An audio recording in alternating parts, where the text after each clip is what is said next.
fisiopatología posible de trastorno. Si yo digo tos con expectoración, ya sé que la tos y la expectoración vienen de un solo lugar, que son los bronquios.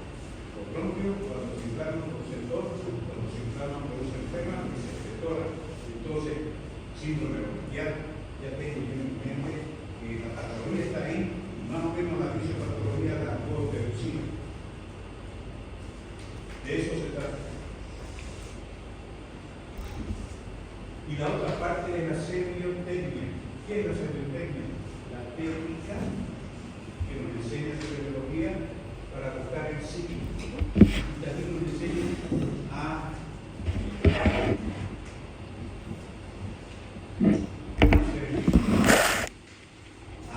hacer una historia clínica, nos enseña también el poquito las definiciones que vamos a buscar en medicina. La búsqueda del signo la hace solamente el médico. El médico es el que conoce cómo valorar un hígado, cómo valorar un pulmón, cómo valorar una articulación. Solamente el médico. Quizás un enfermero pueda algunas cositas, el médico es el que hace. ¿Y cómo lo hace? Mediante estos 4 métodos clásicos. ¿Cuáles son los métodos clásicos? Ya le hablé de la inspección. La inspección significa observar, mirar, pero observar, mirar como criterio médico, criterio clínico, ya no es una observación curiosa, morbosa, es una observación curiosa científica, que siempre tenemos que tener la curiosidad, que es lo que nos tiene que pasar, curiosidad científica. Entonces, en la inspección nosotros observamos, palpación, como dice, palpamos. Supongamos llega un paciente, estamos en emergencia, llega un paciente en camilla, está inconsciente. Lo primero que voy a hacer es mirarlo, inspección, y veo que tiene un chichón en la cabeza. Pregunto qué le pasó a este señor, si trae una escalera, no se le dio un chichón hasta el golpe. Entonces, comparto el chichón para ver si está roto o es simplemente un hematoma. ¿Qué voy a apartar? Lo que observé. Eso voy a observar. Si es necesario permitir, no voy a permitir un chichón ni voy a permitir una cabeza, como ya te dije el otro día. Pero en otros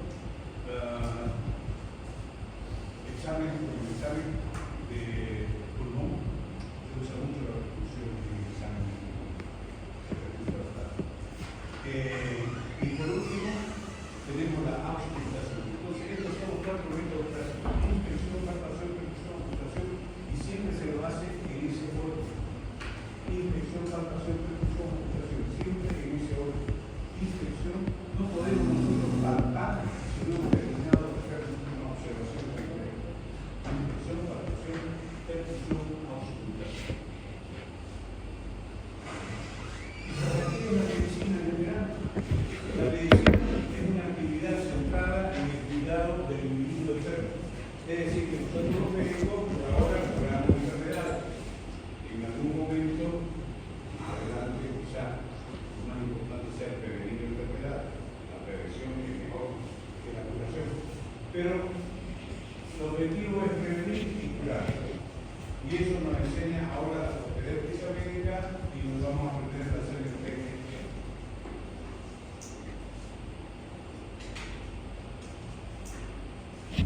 Ese es el objetivo de la propedéutica médica, de la semiología. Próximo paso, una vez ustedes aprueben la tercer año, el cuarto año, van a tener medicina interna o clínica médica.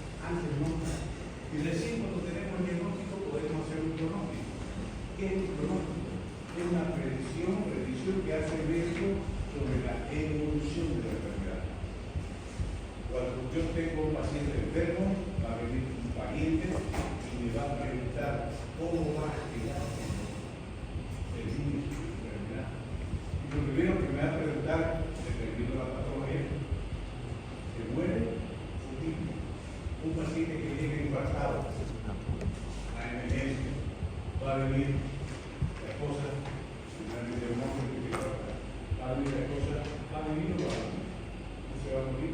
Entonces, el primer pronóstico es de sobrevivir. ¿Sí, doctor?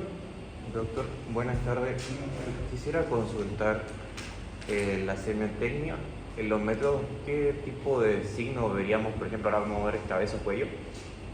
¿Qué tipo sería un trauma encefalocraneal? ¿Qué tipo de signos veríamos para tenerlo? Cuello. Cabeza-cuello. En cabeza-cuello, como decía el ejemplo, una paciente que se cae en una cadera y se golpea la cabeza. Podemos tratar y ver si hay una fractura.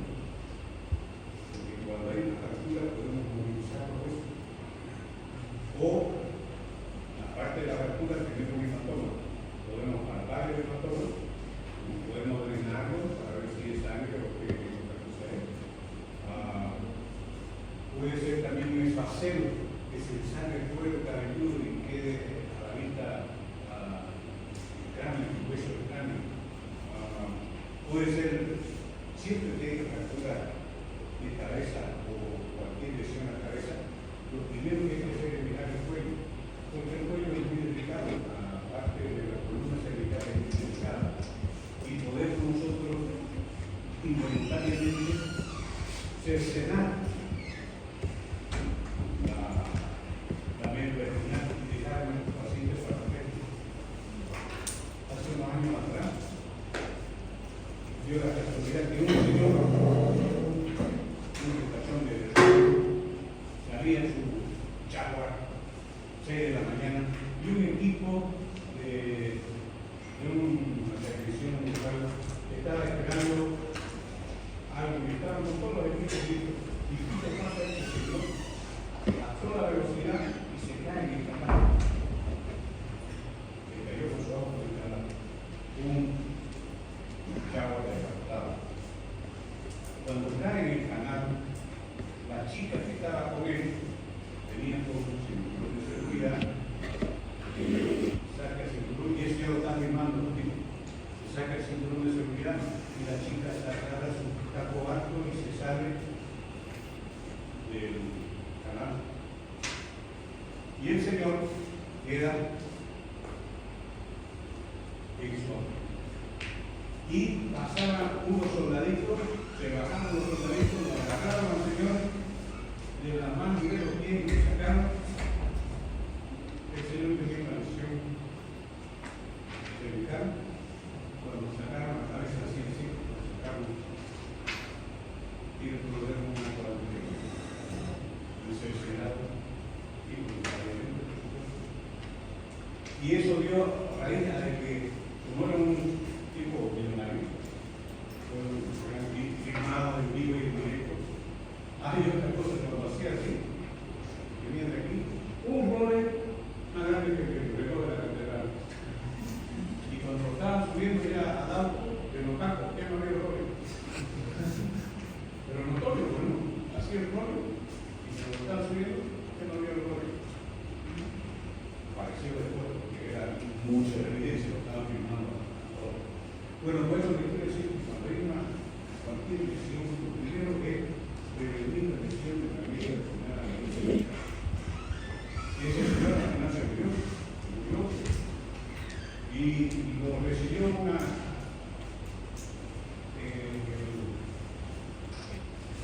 en el hospital japonés, lo recibió una doctora amiga mía que me contó de que ese señor estaba bien cuando tocó, tuvo ese, porque estaba sin cinturón y quedó desmayado, sentado, pero vivo y con la lesión medular intacta, la médula todavía no se había usado, placado, clavado, y que podría haber vivido tranquilamente si se hubiese sacado el auto con todo cuidado.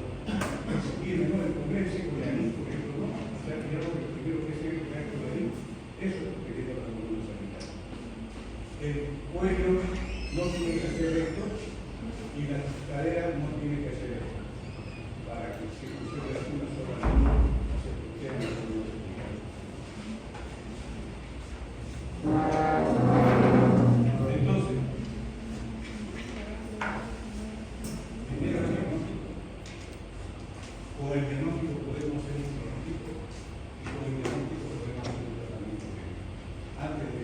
diagnóstico, no se puede hacer nada.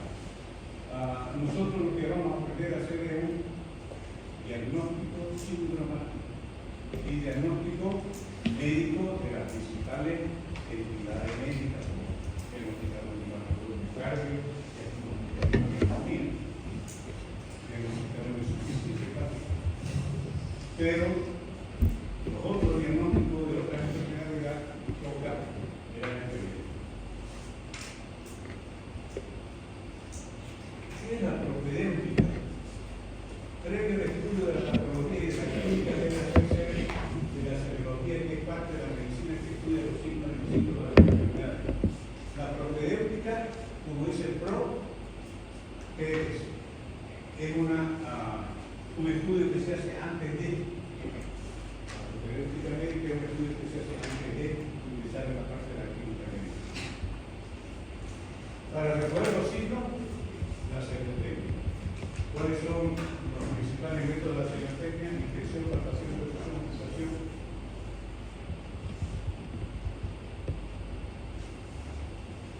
Ahora, ¿qué es lo que nosotros vamos a hacer en estos días?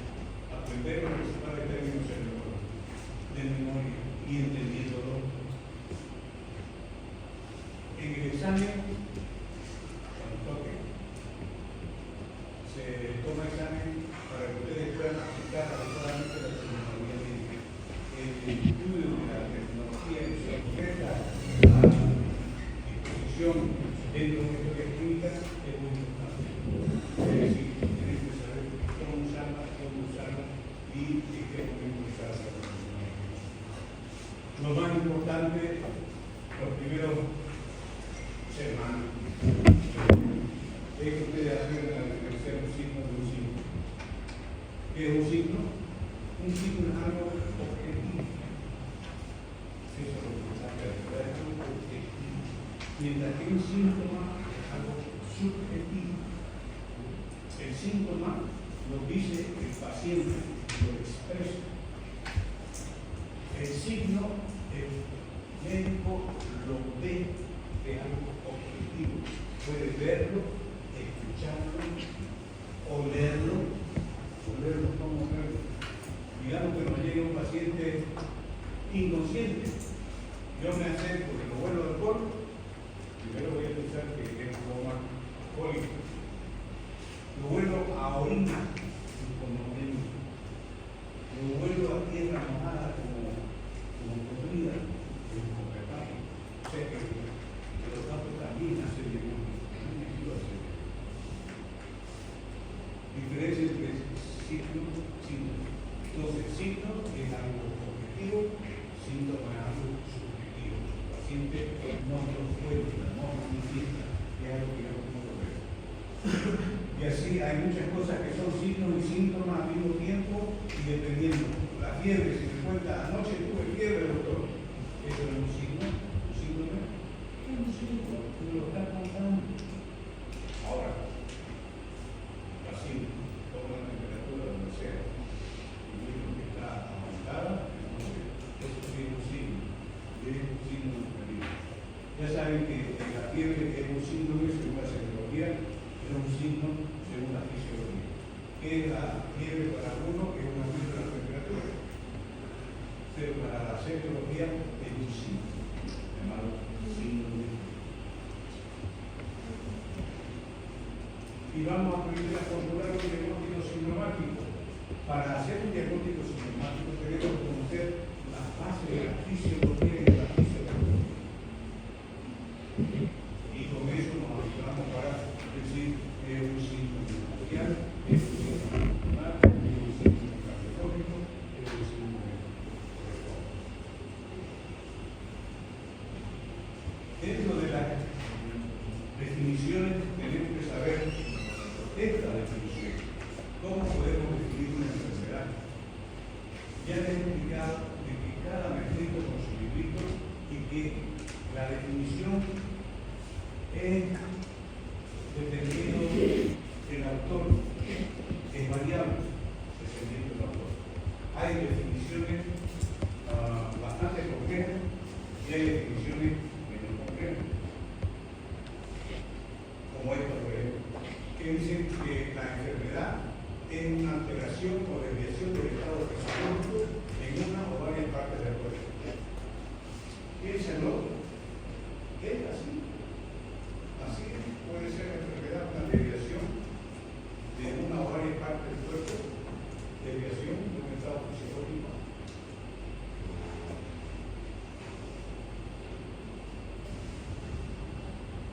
¿Qué les parece? ¿Puede ser? Casi todas las definiciones de enfermedad terminan hablando de la fisiología, una alteración de la fisiología. Otra definición, que la enfermedad es un conjunto de fenómenos que se producen en el mismo organismo, que son relación de una causa morbosa y reacciones contra ella. También se observa, hay un organismo, como ser la enfermedad que se refiere a la tuberculosis. Hay un organismo que produce una serie de fenómenos en el organismo ese, sufriendo la acción de esa causa morbosa, y el organismo reacciona. Porque casi todos los síntomas y los signos son reacciones a la causa morbosa. La fiebre, no había fiebre, sino que hubiera el organismo ahí produciendo los signos. Este aquí no habla de la parte de fisiología, pero la implica. La reacción contra el fisiología, la reacción contra la causa morbosa. Y por supuesto esto es evidente que los enfermos no se presentan con diagnósticos sino con signos y síntomas. Eso lo recuerdo porque muchas veces, hasta yo cuando era estudiante, preguntaba, que vamos a ver historias clínicas que hay que preguntarle al paciente qué viene a la consulta o qué lo internaron. Y muchos van a decir, me internaron porque tengo diabetes o diabetes, tengo diabetes. Y es bueno recalcar que no lo han internado por tener diabetes. Yo tengo diabetes y no estoy internado. ¿Por qué no interno? Porque tiene signos y porque tiene síntomas de diabetes. Puede ser, sí. O sea, no se lo interna porque tenga claro cuál es la enfermedad, sino porque está presentando tal y cual síntoma y signo. Por eso se lo interna. Entonces, con los signos y los síntomas hacemos un diagnóstico sintomático. Lo internamos, le hacemos los demás estudios para poder realizar un diagnóstico clínico. Hay enfermedades que se identifican con solo mirar y es lo que le llaman el ojo clínico. Hay gente, médicos con mucha experiencia de años en hospitales que con solo mirar a alguien tiene tal cosa. Es algo intuitivo, educacional, experimental, tantos años de experiencia, que con solo mirarlo dicen que tal cosa que le asusta, una cierta, es eso, ¿cómo sabía? Mirando. Hay enfermedades que son fáciles de diagnosticar, el hematológico, como el herpes zóster y la psoriasis. Neurológicas como el Parkinson, ¿no? Cuando ustedes vengan y decir,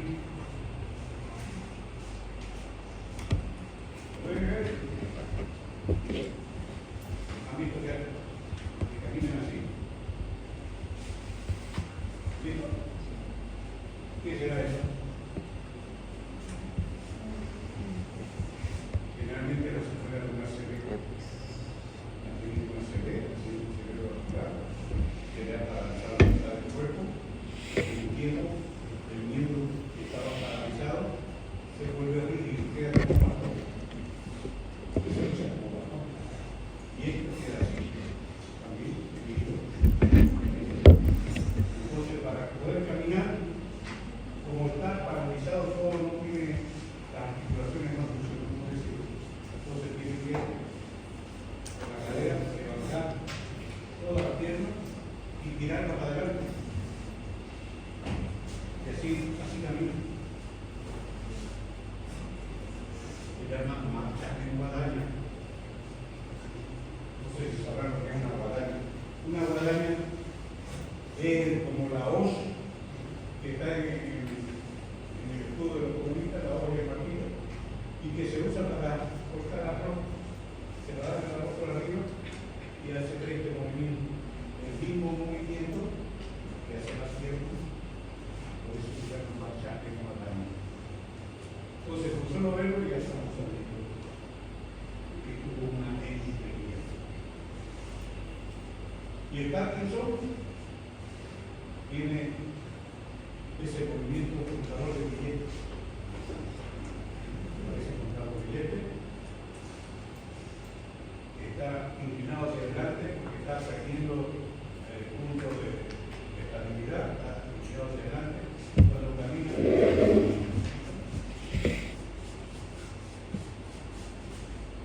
Entonces, como ven, camina así, ya sabemos que tiene camino. Otras enfermedades endócrinas son la acromegalia. Acro quiere decir extremo. Megalia es más grande. Le vemos las manos y parecen así una enorme mano. Una mano de un acromegálico sobre todo el cuerpo. Esto se debe a un tumor en el ángulo de hormonas de crecimiento que empezaron a funcionar cuando ya se cerraron las diátesis de los cerrados. Entonces ya no crece solamente en las manos, crece la parte esta de los huesos de frente, los pómulos, el mentón, los pies. Entonces cuando vemos a alguien, inmediatamente la vemos. La oreja también es una oreja normal de ese tamaño.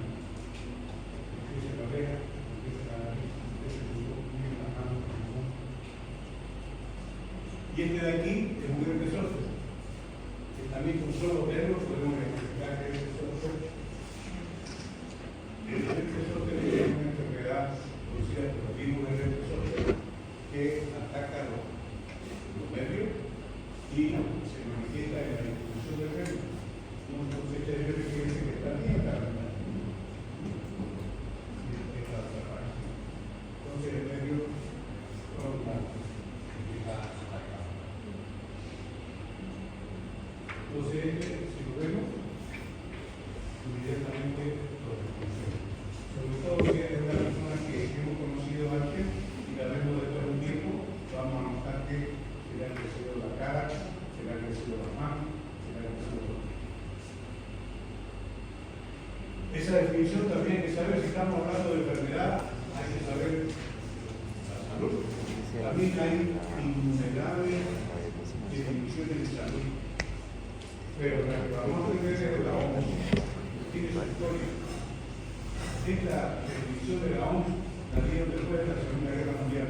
¿Alguien sabe qué fue la Segunda Guerra Mundial?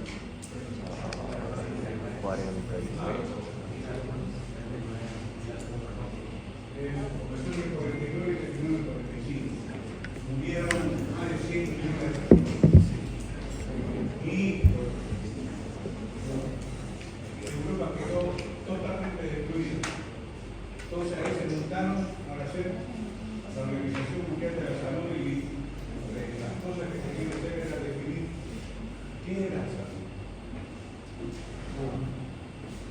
Es un estado de completo bienestar físico, bienestar social, y no solo la ausencia de enfermedad o dolencia. Eso conmocionó el mundo, porque antes los gobiernos lo único que se preocupaban era por el bienestar físico. El mental casi no existía, salud mental. A los loquitos los encerraban en unos cuartos, los bañaban en la madrugada con agua fría y durante el día los azotaban con toallas mojadas con agua fría. Para que se incluya. Por supuesto no se curaban, no se enloquecieron. Y lo que causó conmoción fue esto de aquí. Un estado de bienestar social.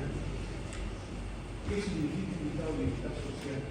Significa tener una casa donde vivir, tener asegurada la comida, que la casa tenga luz eléctrica,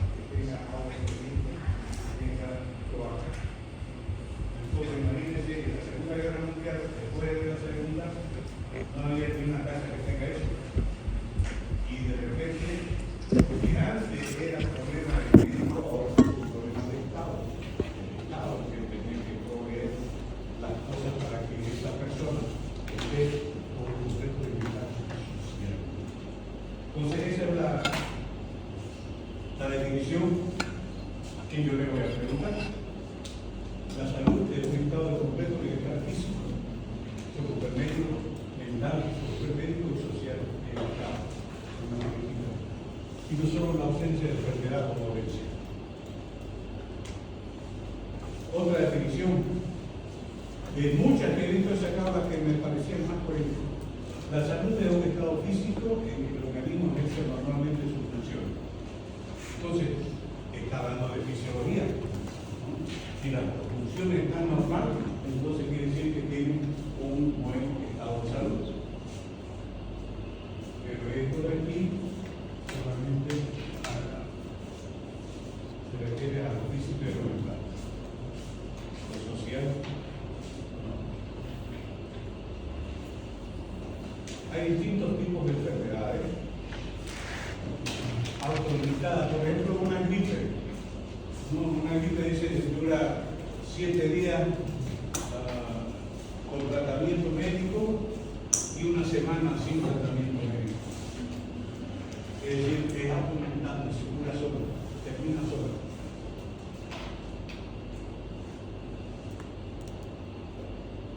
No es aquella que cura sola con ayuda del médico. O sea, que muchas veces vamos al médico y nos llena de productos, por decir, estamos con una gripe y nos da antifusivo, nos da antitérmico y eso nos altera el estómago, nos produce acidez, terminamos más enfermos que curados. Hay otra que el relato, eso es la historia clínica. La historia clínica, el médico pregunta, cuéntame por qué vienes a verme, a mí como médico, y el paciente hace un relato. Y a veces ese relato es suficiente para que el médico se dé cuenta de la enfermedad que tiene. Por ejemplo, la angina del pecho. La angina del pecho es una enfermedad producida por un estrechamiento de las arterias coronarias. Las arterias coronarias son dos arterias izquierda y derecha que irrigan el corazón. El colesterol se deposita por dentro de esas arterias y estas arterias quedan más estrechas. Es como si le hagan esos rompemuelles en una arteria. Entonces, cuando necesita sangre, está el rompemuelle que no deja avanzar la sangre para satisfacer las necesidades del corazón. Y ahí empieza con dolor del pecho. Eso se llama angina del pecho, el dolor del pecho. El dolor del pecho es un dolor muy especial que es difícil de referir si es que uno no lo siente. Es un dolor que viene como si lo aplastaran, como si lo apretaran. Un menonita me dijo una vez, siento como si mi tractor estuviera en mi pecho y tenía un tractor grande, para que nos dé una idea de la sensación de peso que tiene el paciente.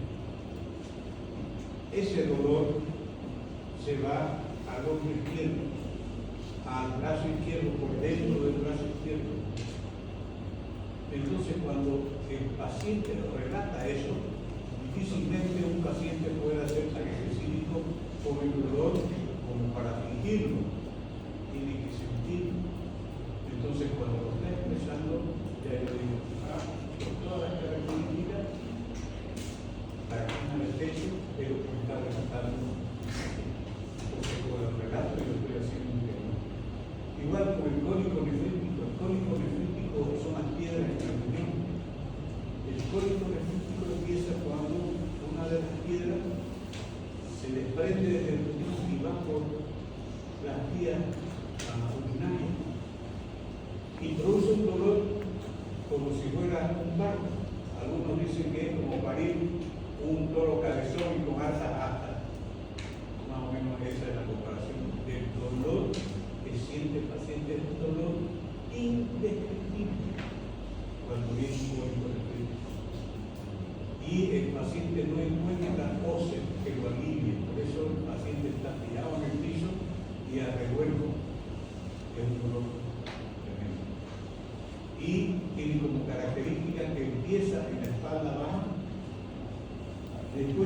moviendo hacia adelante hasta que llega a la parte anterior del abdomen, y del abdomen se siente que el dolor va hacia abajo, hacia el genital, en medio de ese tremendo dolor que no da sosiego. Como un dolor cólico, ¿sabes lo que es un cólico? Un cólico es un dolor que va aumentando hasta que llega un momento de su máxima expresión, y de ahí hay un relajamiento para después volver a empezar. Eso es un dolor cólico.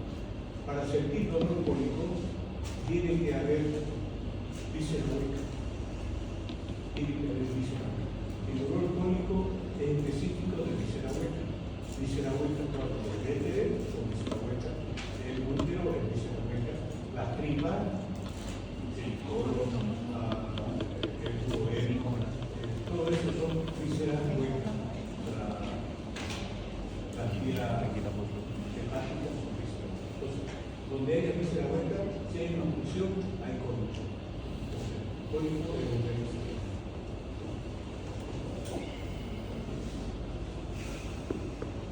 En general, hay que interrogar.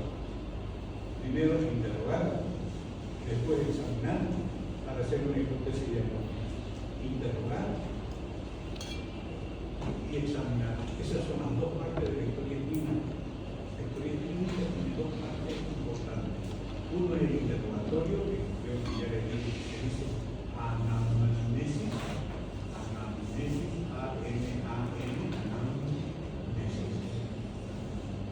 o interrogatorio. La primera parte, que tiene varias etapas, ya está actualmente estructurada, porque la historia clínica se hace desde hace más de 2000 años, ya tiene una estructura que se tiene que seguir para obtener los resultados. Terminado el interrogatorio, viene una segunda parte que se llama examen físico, y a su vez también consta de otras varias partes.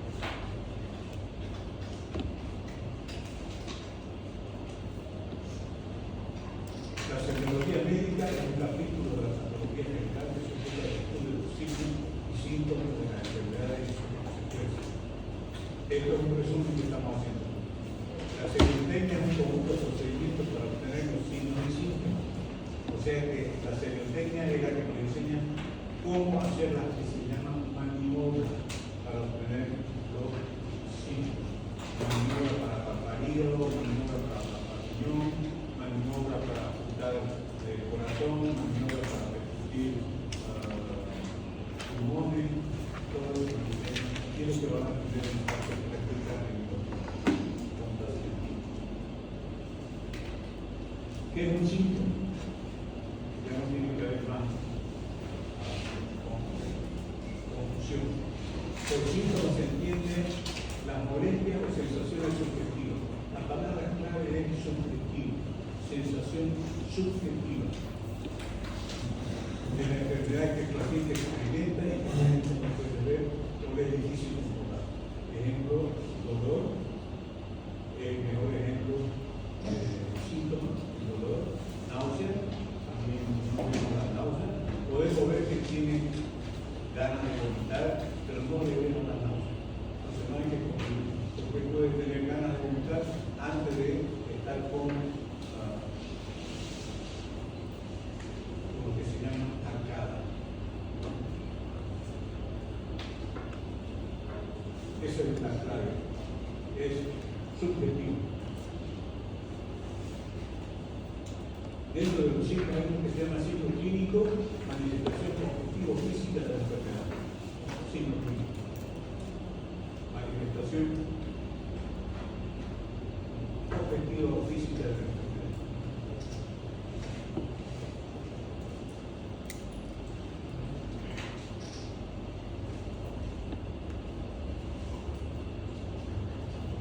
Signo clínico directo o indirecto. Un signo clínico directo, observación de ictericia. Recuerdan que vimos ese señor con los ojos amarillos, que se llama ictericia.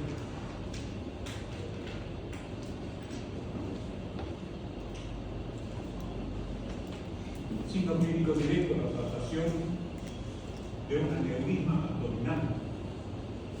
Dentro de las maniobras palpatorias que tenemos en el abdomen está la de palpar aorta abdominal. La aorta abdominal se tiene que faltar como el grosor de un dedo pulgar, no más. Cuando se falta algo más grande, entonces pedimos que se haga una ecografía para ver si no hay un aneurisma. Mucha gente tiene aneurisma, si se lo detecta con tiempo, se lo puede operar. Si no se detecta con tiempo, se revienta y como es la aorta, en 2 minutos sale toda la sangre y se muere el paciente y no hay como de emergencia, no hay como ayudarlo. No vamos a tener un equipo circulando vasculares con prótesis para reemplazar la práctica. Y después tenemos el signo indirecto, que es que esa misma aneurisma abdominal pedimos una radiografía con contraste, una radiografía simple o una ecografía y ahí nos va a salir la anomalía. Y entonces eso va a ser un signo indirecto a través del dato de la patología, corregimos en papel o impreso en placa, como hacer un efecto, etcétera, una radiografía, etcétera.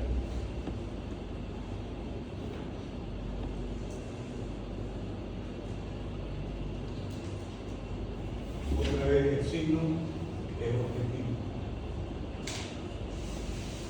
Pródromo, esa es una palabra que hay que saber, que se maneja bastante. ¿Qué es un pródromo? Pródromo es un conjunto de síntomas y signos que frecuentemente preceden a la instalación de una enfermedad. Casi todas las enfermedades tienen pródromo. Y hay algunos pródromos que son los mismos para varias patologías. Por ejemplo, las virosis. Todas las virosis, o casi todas las virosis, se presentan con febrícula, cefalea, malestar general, decaimiento. Entonces, en niños, que somos más propensos a enfermedades virales, la mamá lo lleva. ¿Por qué? Porque no juega, porque no quiere comer, porque lo veo muy tranquilo. Entonces, ¿qué es lo que tiene el niño? Tiene cefalea, que eso no va a saber expresar, tiene cansancio, malestar general, y lo mismo, viene otro niño con lo mismo, viene otro niño con lo mismo.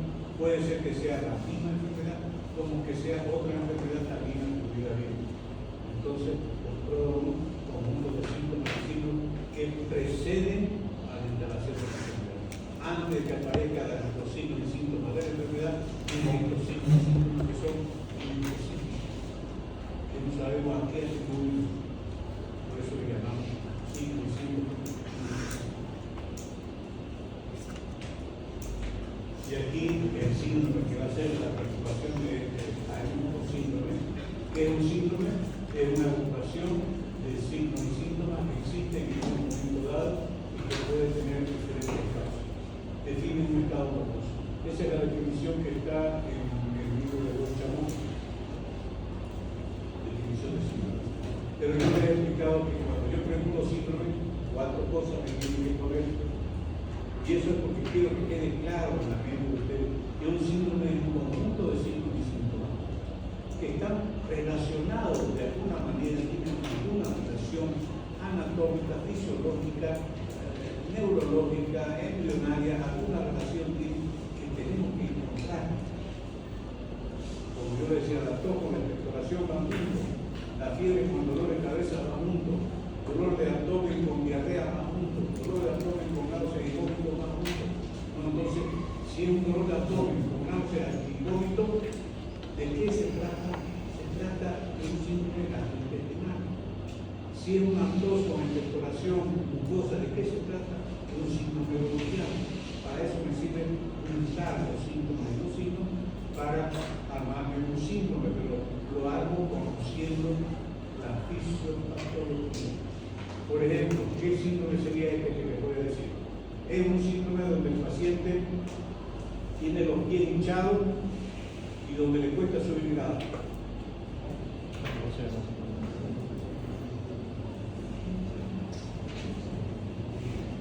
¿Qué puede ser?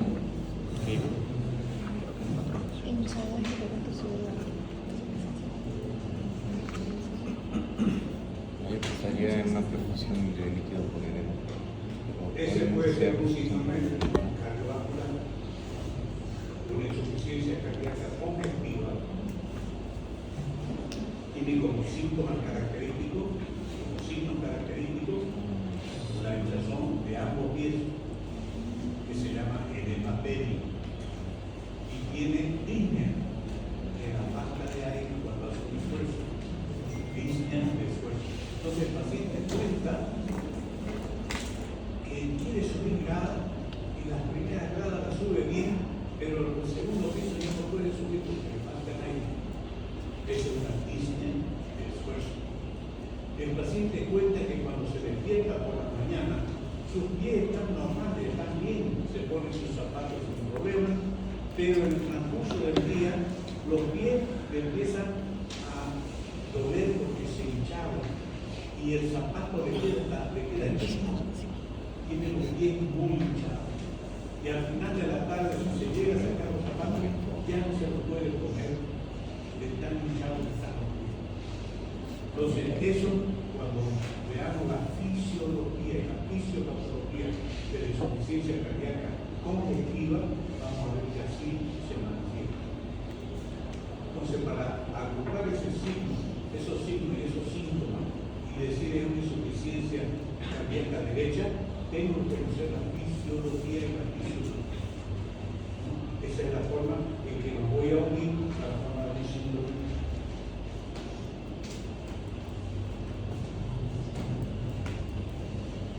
Entonces, conjunto de signos y síntomas relacionados entre sí, que aparecen en un momento dado, en un determinado momento, un tiempo de aparición más o menos correlativo, y lo más importante, que todos esos síntomas y signos pueden tener diferentes causas. Mientras tenga diferentes causas, es un signo. Cuando yo descubro la causa, ya se transforma en enfermedad.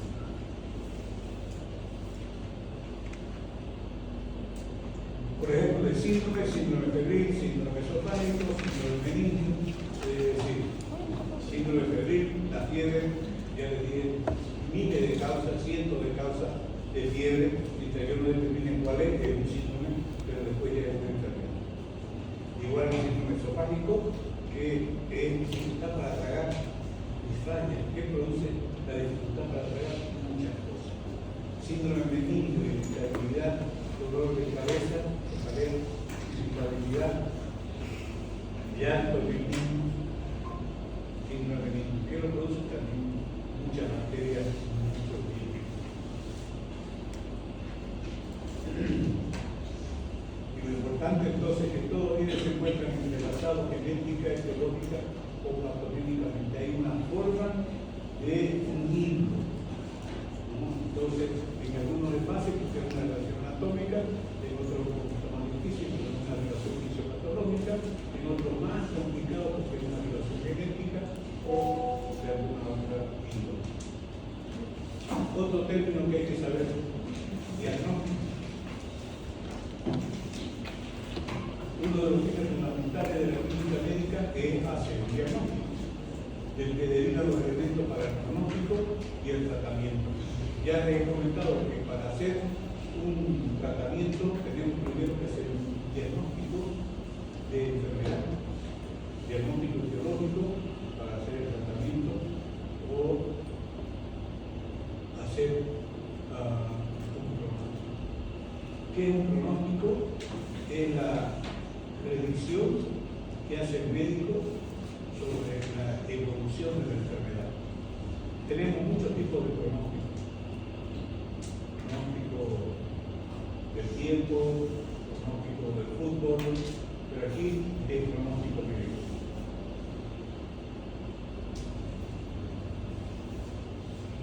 Hablando más pronto, diagnóstico es ponerle el nombre a la enfermedad, el nombre de la causa. Eso es hablando más pronto. Diagnóstico significa discernimiento. Medicina es arte de reconocer y tiene base científica. Pero, por ejemplo, tengo un síndrome febril, yo le pongo nombre. El síndrome febril es producido por una bacteria bacteria.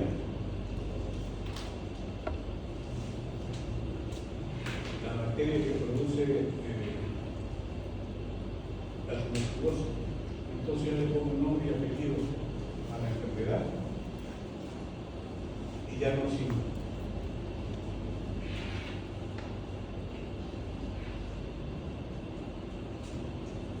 Mediante la anamnesia y el examen físico se llega al primer diagnóstico, que es diagnóstico de síndrome. Con el interrogatorio que hacemos, le preguntamos al paciente: cuénteme qué es lo que tiene. Vengo porque tengo todo, estoy botando flema, pues ya está el diagnóstico sintomático. Todo es flema. Eso me lleva a la bronquial. Entonces es una bronquitis, síndrome bronquial. Y ya conversando del examen físico podemos llegar en un 60, algunos dicen hasta un 80% de las veces a un diagnóstico. Cuando no llegamos a un diagnóstico en ese momento, después va a costar mucho llegar al diagnóstico.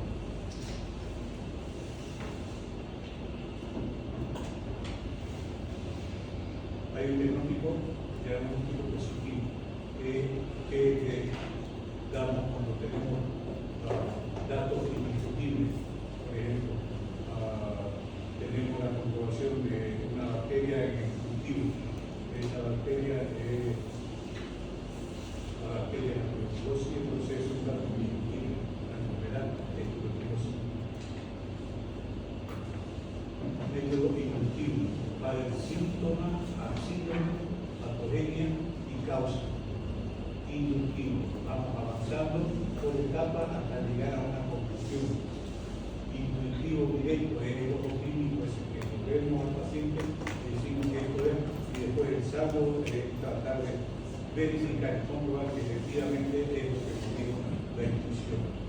Por exclusión, aquí este diagnóstico por exclusión es excluyendo las enfermedades parecidas. Esto no es por este motivo, esto tampoco no es por este motivo, esto tampoco no es, y al final me quedo con una, esta debe ser. Entonces es el DBX, es diagnóstico diferencial. Método por exclusión es haciendo diagnóstico diferencial. Gran cantidad de diagnósticos son post terapéuticos, que llamaban ex-antiguos. Se curó y recién cuando se curó sabemos la enfermedad que era. No lo supimos antes de la enfermedad, durante la enfermedad, sino después de la enfermedad. Hay muchas veces, sobre todo en la tuberculosis y aquí en salud, muchas veces gente joven tiene problemas médicos, dan vuelta, pasan los meses y no se sabe qué, hasta que uno dice que vamos a hacer un tratamiento contra la tuberculosis, basándose en algunos maneras. Hacen tratamiento y en 4 meses el paciente ya no tiene nada. Entonces, era una tuberculosis escondida. Aquí yo tuve un alumno brasileño que era fisiculturista, enorme muchacho, con los 2, 3 kilos, tuvo 4 meses dando vueltas hasta que cayó al hospital San de Dios. Ahí lo vieron y dijeron: vamos a hacer un tratamiento contra la tuberculosis preventiva. Le hicieron un tratamiento y se curó, nunca más tuvo nada. Armand iba a pensar que con un muchacho de 20 años con ese físico tenía la tuberculosis, porque no es la imagen de tuberculosis que tenemos, pero tenía la bacteria aquí escondida en el riñón.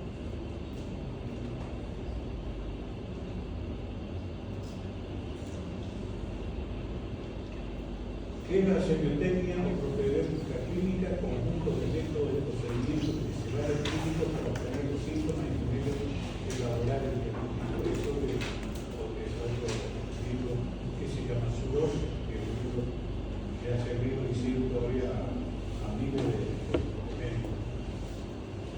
Consiste en la identificación de una enfermedad para reducir su pronóstico e indicación terapéutica. Entonces eso está claro, ¿no? De que para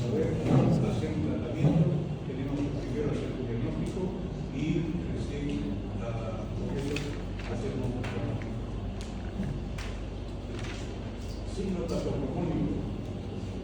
Ahí vemos un signo patognomónico.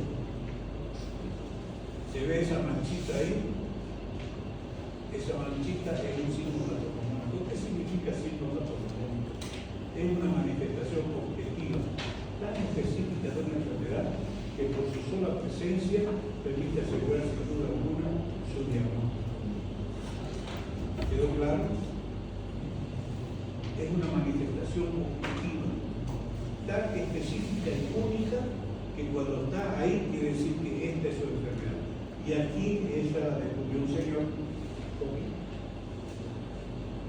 que aparece en el sarampión. En el sarampión tiene esos pródromos, un niño que no juega, que no come, que está molesto, que tiene un poquito de febrícula. Lo lleva al médico de familia. Cuando llega a esa parte, ve esa manchita ahí y dice, es un sarampión, mamá. Mañana va a empezar con todas sus manifestaciones en piel. Se llama mancha de Coppi. Aparecen siempre en el mismo sitio, en el castillo.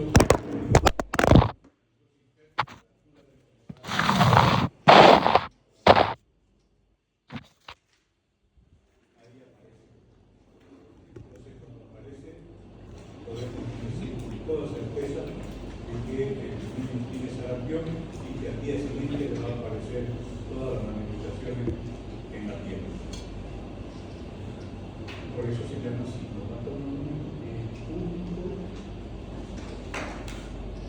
que presenta ese signo, la única enfermedad que tiene ese signo.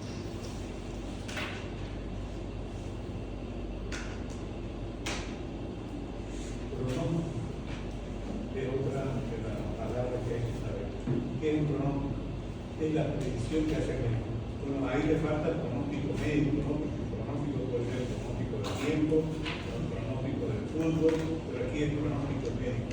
Es la predicción que hace el médico de la evolución de la enfermedad. Es el pronóstico de la evolución, de cómo va a estar su continua enfermedad en el tiempo y al término de va a quedar en tal circunstancia. Y cómo hace el médico para hacer el pronóstico se basa en las condiciones biológicas del paciente, edad, estado nutricional, estado sanitario, todo lo que concerne al paciente tiene que ser tomado en cuenta y también en la evolución habitual de la enfermedad en condiciones similares. Y ahí la experiencia del médico en ese tipo de pacientes. Hay un ejemplo que hay que tomar en cuenta. Por ejemplo, llega un abuelito a medicina interna y le hacen el diagnóstico de bronconeumonía. Lo interna. Al día siguiente llega el nieto del paciente que acabamos de internar con los mismos síntomas, la misma bacteria, con bronconeumonía y lo internamos. Después viene la hija del abuelito, madre del niño, y pregunta por su papá y por su hijo. Y le dicen al papá, es pronóstico reservado. Porque muchos abuelitos se mueren de neumonía. Y al niño, pronóstico favorable. Porque pocos niños se mueren de neumonía. Y es la misma bacteria, es la misma enfermedad, pero ¿qué es lo que cambia? Las condiciones biológicas. El abuelo de 80, 90 años tiene pocas defensas, muchos se mueren, muchos no van. Mientras que los niños tienen todas sus defensas, tienen toda la ventaja de que no pasa nada. Entonces, pronóstico médico. Pronóstico médico es la predicción que hace el médico de la evolución que va a tener la enfermedad basándose en las condiciones biológicas del paciente, como edad, nutrición, estado sanitario y en la evolución de la enfermedad en condiciones similares. ¿Cómo se porta la bronconeumonía en pacientes de 80 años? Mal, mata a 80 años. ¿Cómo se porta la bronconeumonía en pacientes de 10 años? Bien, mata casi el mundo.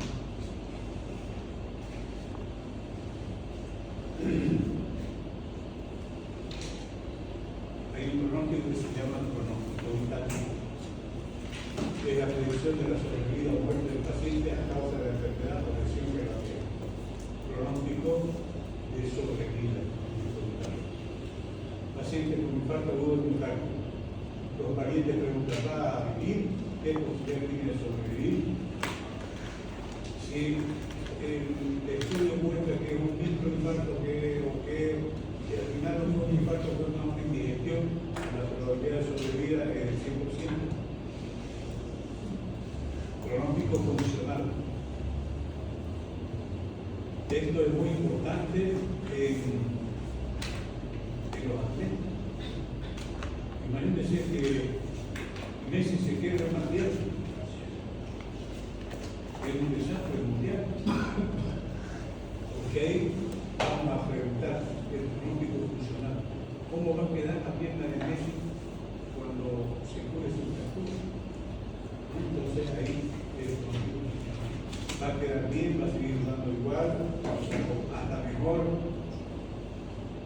Ese es el pronóstico funcional. Es la predicción del estado funcional que va a tener el sistema órgano afectado luego de la curación de la enfermedad.